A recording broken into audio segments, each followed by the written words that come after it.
How to talk to anyone in English. Elara often dreamed of speaking fluent English, a language that felt like a vibrant bridge. She yearned to connect with global voices, to share her thoughts without any hesitation. But the sheer vastness of vocabulary and the unpredictable rhythm of conversations often left her feeling profoundly overwhelmed.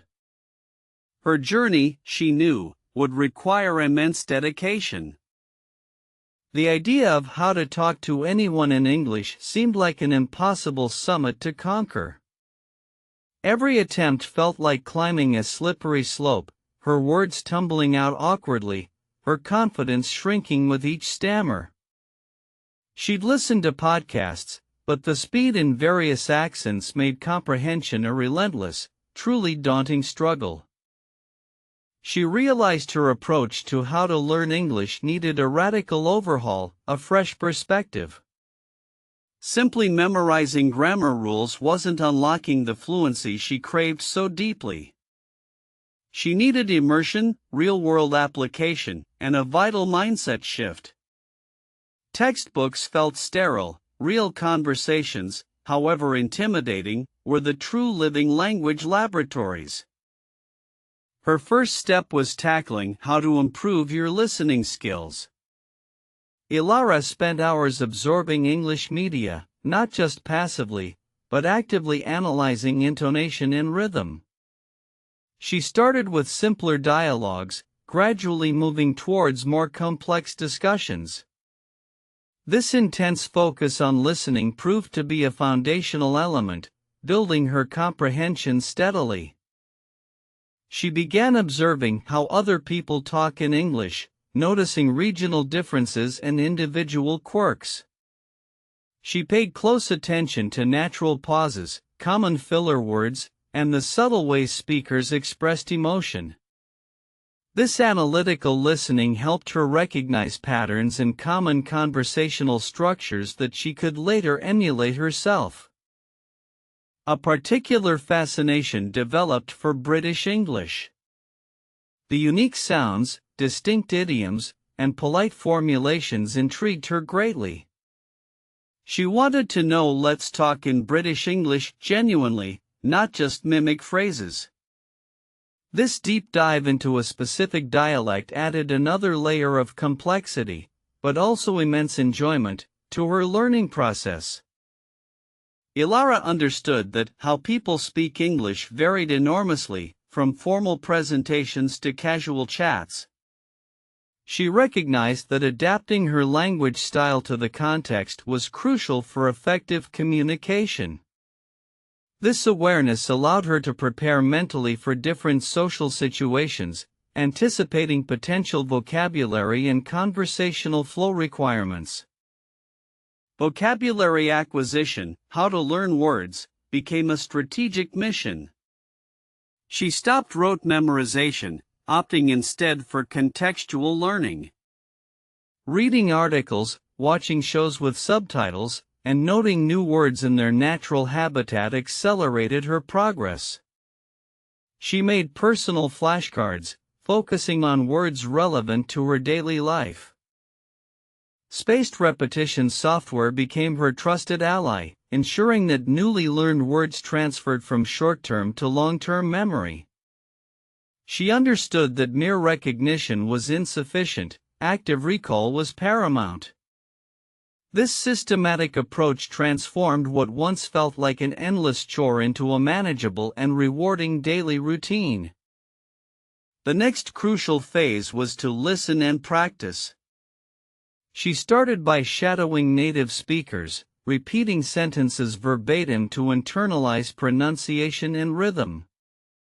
It felt awkward initially, but gradually, her tongue and mouth muscles adapted, making speech feel more natural and less strained during these intensive sessions.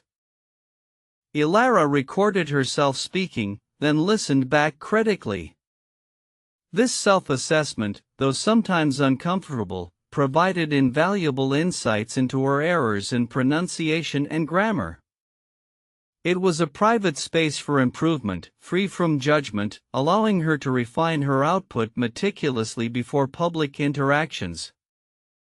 She joined an online language exchange group, a brave step towards how make confidence in speaking.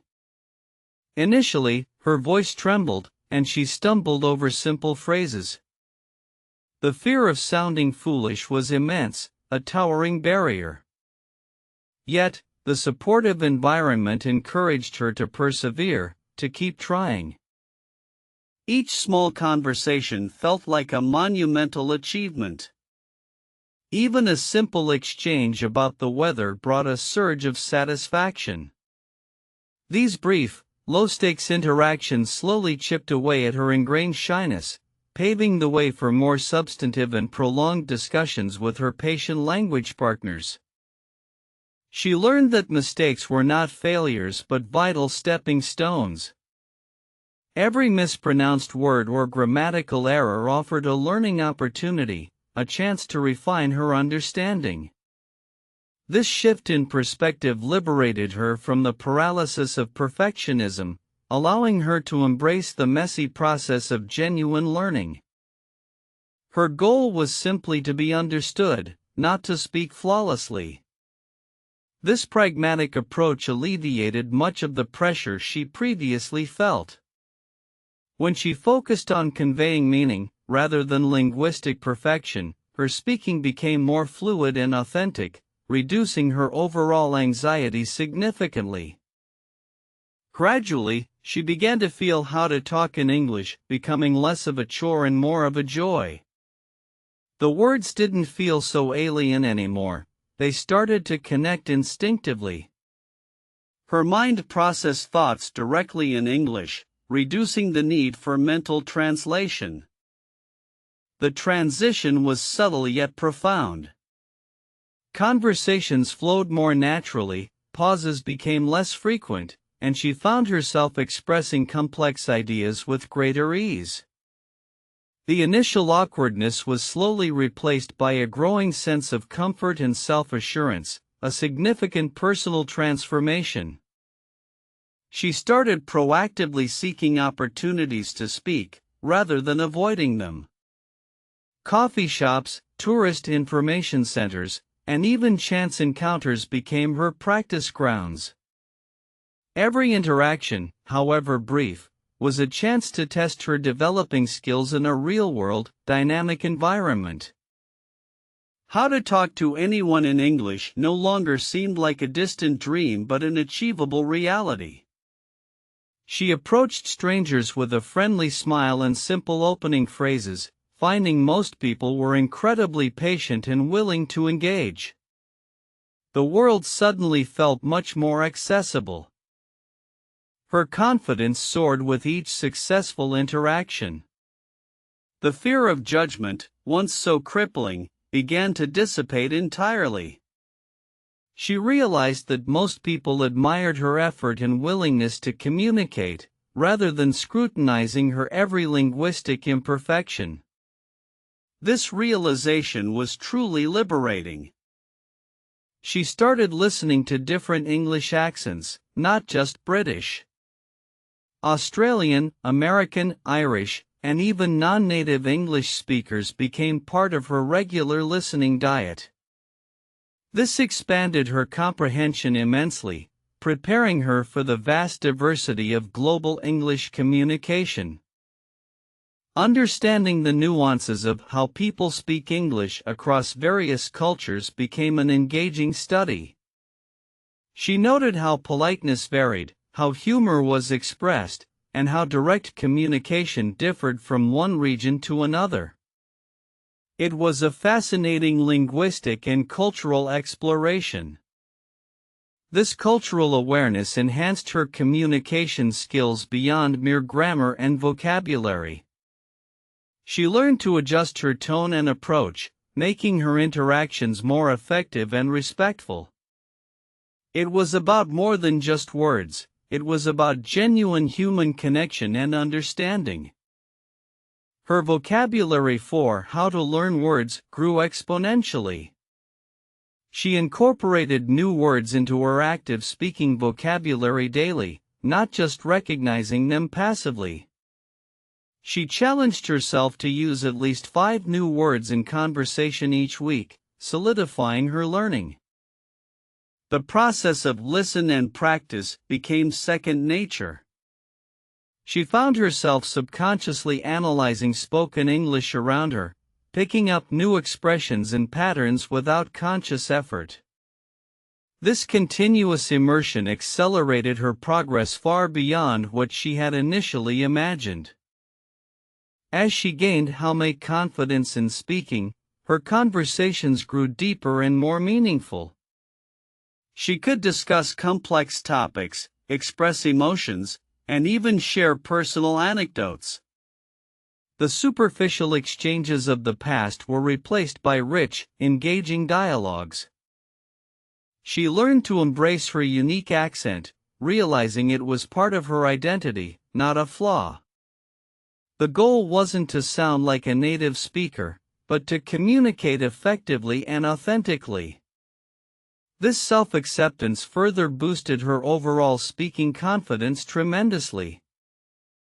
How to talk in English transformed from a technical skill into a genuine form of self-expression. Her personality shone through her words, her humor landed, and her opinions were clearly articulated. It was a profound personal and linguistic liberation, truly empowering. She began helping others who struggled, sharing her journey and tips for how to learn English.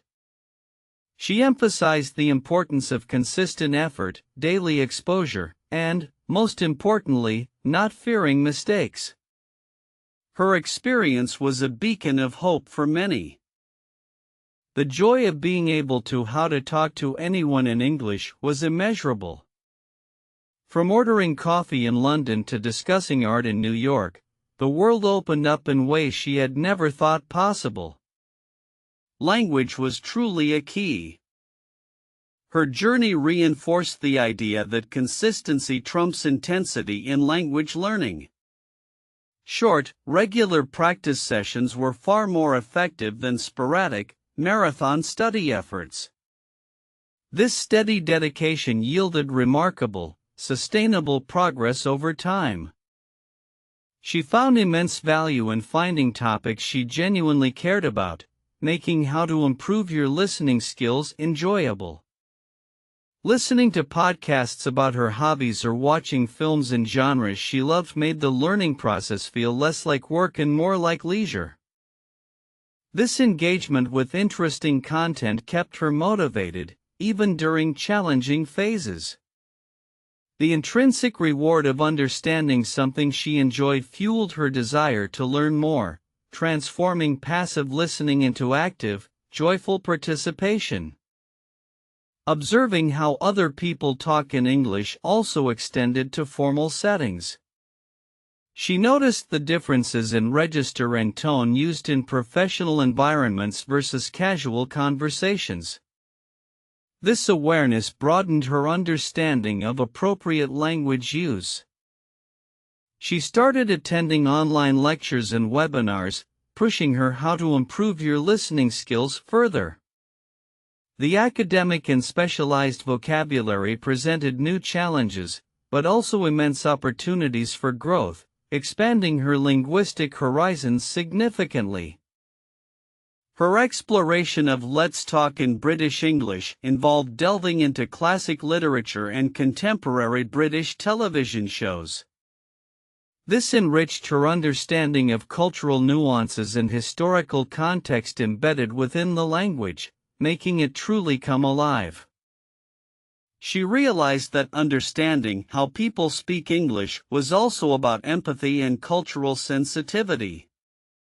It wasn't just about perfect pronunciation, but about connecting with individuals on their own terms, respecting their unique communication styles. How to learn words was not just about memorizing definitions, but understanding connotations and collocations.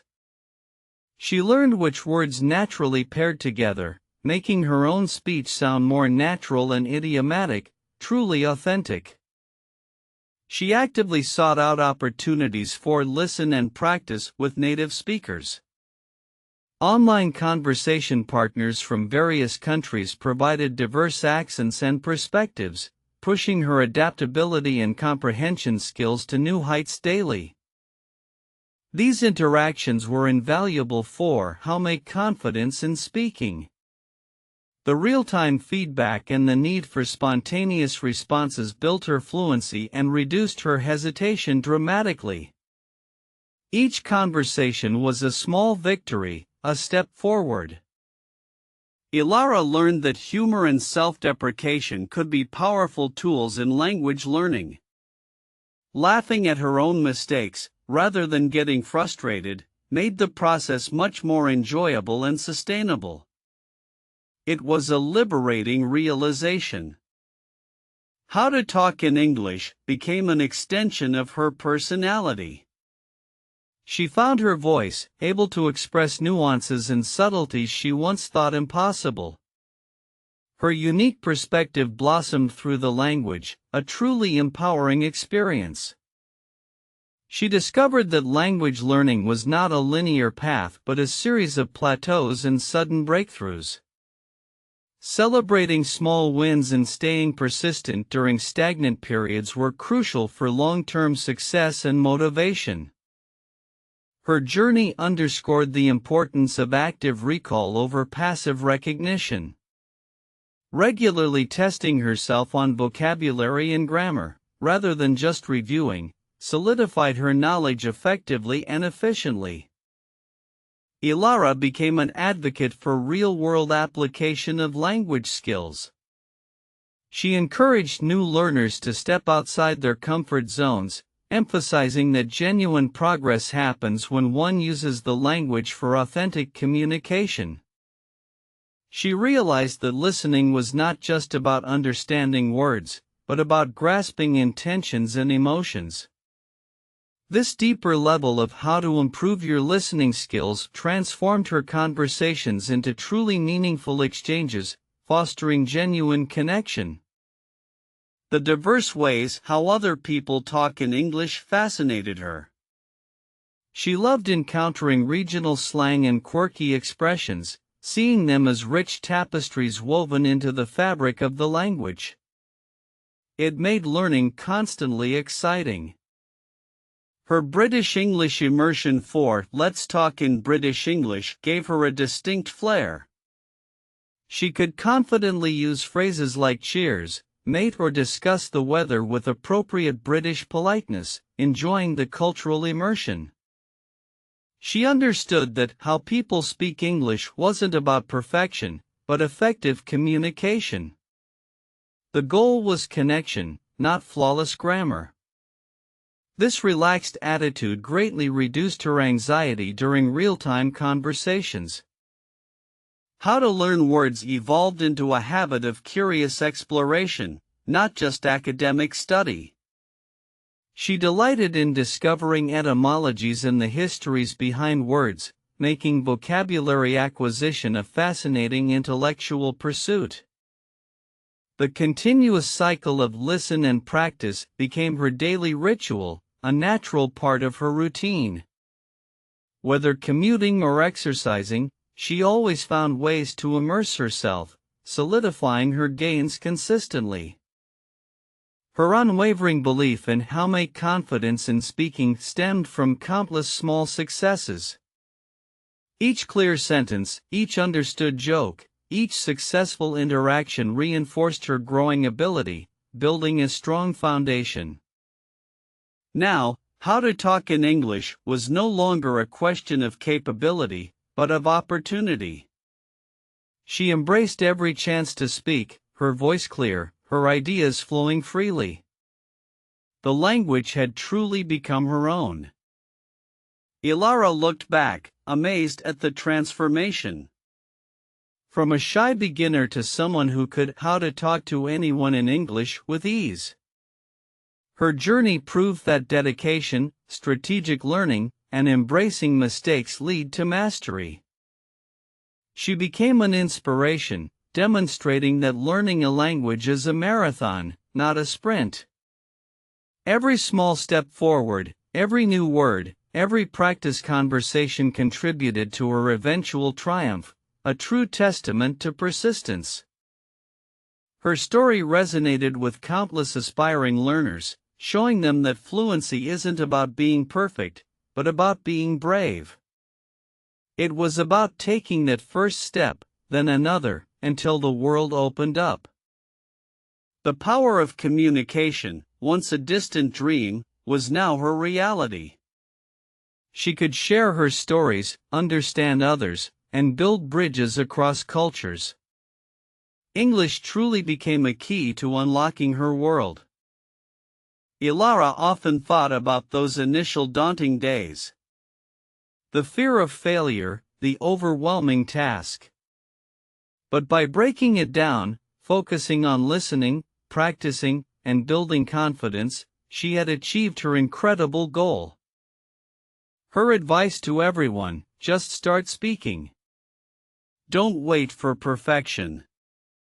Listen intently, learn words contextually, practice relentlessly, and build confidence through small victories. The journey is the reward.